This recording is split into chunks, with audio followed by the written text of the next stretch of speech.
Hi friends, welcome to lion TV. Tollywood latest updates కోసం మా ఛానల్ని ఇప్పుడే సబ్స్క్రైబ్ చేసుకోండి, బెల్ ఐకాన్ని క్లిక్ చేయండి. అందరికీ నమస్తే. నేను మీ బిత్తిరి సత్తి. ఇంట్లోనే ఉన్నా. ఇంట్లో ఎందుకున్నానో అందరికీ తెలుసు. Home isolation. నమ్మకపోతే అయ్యట్లేదు. కానీ ఒక్కటి మాత్రం నేర్పిస్తుంది కరోనా.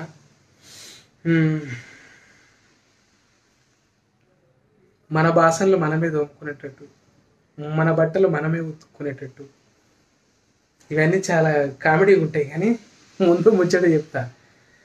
ఎట్లొచ్చిందో ఏడొచ్చిందో నాకైతే తెలియదు, కానీ మొత్తానికి వచ్చింది. అసలు ఎట్లా బయటపడ్డదో చెప్తా. అది విచిత్రం.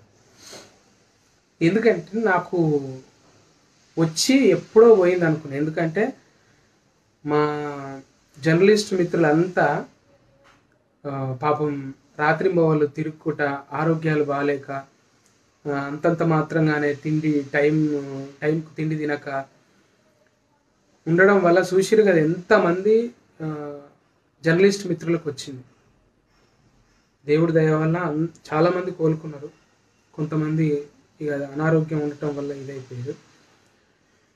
ఒకంతా నాకు ఎట్లా అనిపించిందంటే, ఇది మనకు వస్తే అది స్టాండర్డ్ బాడీ, మనకు వచ్చిన అసలు తెలియదు అని అనుకున్నాను.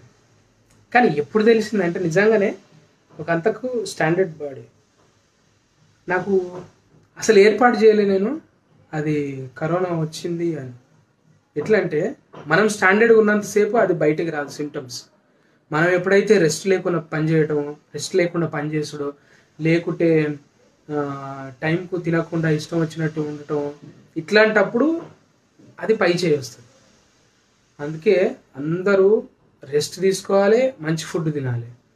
మంచి ఫుడ్ అంటే అరగకుండా బొక్కలు గిక్కలు కంకేసి ఇంత తినొద్దు. కొంచెం కొంచెం మంచిది, స్టాండర్డ్. ఇక తెలిసిందే కదా, మనకు కొత్త కాదు. చిరుధాన్యాలు అంటే ఇప్పుడు చాలామంది దీంట్లో డైట్ సజెస్ట్ చేస్తున్నారు కరోనాకు. చిరుధాన్యాలు తీసుకోవాలని. చిరుతిళ్ళు అంటే దుకాణంలో కొనుక్కునేటివి కావు, చిరుధాన్యాలు. అవి తీసుకోవాలి. కొర్రలు, జొన్నలు. కొర్రలు అంటే మనకి ఎగ్జిబిషన్లే చూస్తే చాలా మందికి తెలియదు, కానీ పప్పు ధాన్యాలు, కొన్ని వేరుశెనగలు ఇట్లాంటివి సజెస్ట్ చేస్తున్నారు. మరి నాకైతే డాక్టర్ చెప్తున్నారు. చాలామంది కామెంట్లు పెడుతున్నారు. థ్యాంక్ యూ దేశాయిపేట నుంచి. Thank you Gangadhar. Get well soon bro. Thank you తమ్ముడు. మీ అందరు అడుగుతున్నందుకే. అంటే నువ్వు వచ్చిందంటున్నావు అన్న, మరి ఏమన్నా చెప్పవు, అసలు ఎట్లయితుంది నీకు? కొంతమంది భయపడుతురు, నువ్వు చెప్పాలి కదా అని. అంటే భయం ఏం అవసరం లేదు.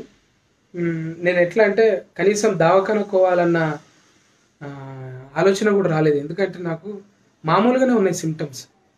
కాకపోతే కొంచెం ఈ సరిది అయినట్టుంది, కానీ ముక్కు కారతలేదు, మళ్ళీ కఫ్ వస్తలేదు, దగ్గు లేదు, జ్వరం లేదు. ఒకటి ఉంది, నాలుక మందంగా అయినట్టు అనిపిస్తుంది. నాలుక ఏది తిన్నా కూడా చిన్నగా ఉన్నప్పుడు ఇట్లా అవుతుండే.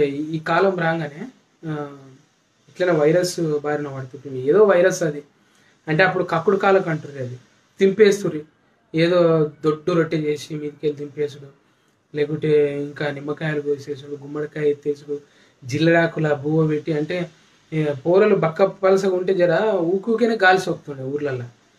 అట్లనే ఊర్లల్లో అప్పుడు అయినట్టే నాకు తెలుస్తుంది అనమాట. నాలుక పెడిస్ అయిపోయింది కొంచెం. మొత్తం ఎట్లా అంటే ఏదో ముక్కుల ఇక్కడ దాకా మనకు తెలియకుండానే ఏదో తట్టుకున్నట్టు. లంగ్స్ అయితే ఫ్రీగా ఉన్నాయి నాకు. డాక్టర్ గారు నాకు, అంటే నేను ఆన్లైన్ డాక్టర్ సజెషన్ తీసుకుంటున్నా ఆన్లైన్లో. రోజు వీడియో కాల్ మాట్లాడుతున్నా డాక్టర్తో. ఎందుకంటే తిరగలేము కదా ఇప్పుడు, ఏడిపోయినా కష్టం. ఇప్పుడు నేనే డ్రైవింగ్ చేసుకోవాలన్నా కష్టం, పాజిటివ్ వచ్చినప్పుడు ఎవరన్నా మనకు హెల్ప్ చేయాలన్నా కష్టం. మళ్ళీ అవతల వాళ్ళకి ఇబ్బంది ఎందుకు పెట్టాలి? మనకు లేదని చెప్పి అబద్ధం ఆడి వానికి వచ్చినాక మనం సంబరపడేది ఉండదు కదా. మనకు వచ్చిందని నిజంగా చెప్పుకోవాలి. చెప్పుకొని అవతలలోకి వచ్చేదాకా కూడా మనం చెప్పకపోతే మనంత ద్రోహి ఇంకెవడు ఉండడు.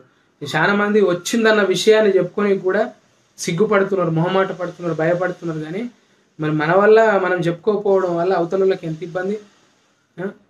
ఒక్కరికి వచ్చినా కూడా వాళ్ళు ఎంత సఫర్ అవుతారు. అందుకే మనం మంచిగా ఉండాలి, అవతల వాళ్ళు మంచిగా ఉండాలి, మంచిగా ఉంచాలి. కాబట్టి ఖచ్చితంగా చెప్పుకోవాలి. ఇది సిగ్గుతోనో ఇంకేమనుకుంటారు అంటే ఉంటుంది, జనాల్లో మాత్రం అదొకటి ఉంటుంది. కొంతమంది వచ్చిందంటే ఒక పురుగును చూసినట్టు చూస్తారు. ఇక అప్పటిదాకా మంచిగా చూసిన వాళ్ళు, అమ్మ వీడు ఏదో డేంజరస్ ఏదో పెద్ద వీడు తాస్పాము, వీని పేరెత్తితేనే, వీనికి ఫోన్ చేస్తేనే అన్నట్టుగా కొంతమంది వివక్షత చూపి. అందుకే మనము పోరాడాల్సింది వ్యాధితో, రోగితో కాదనేది ఓకేనా.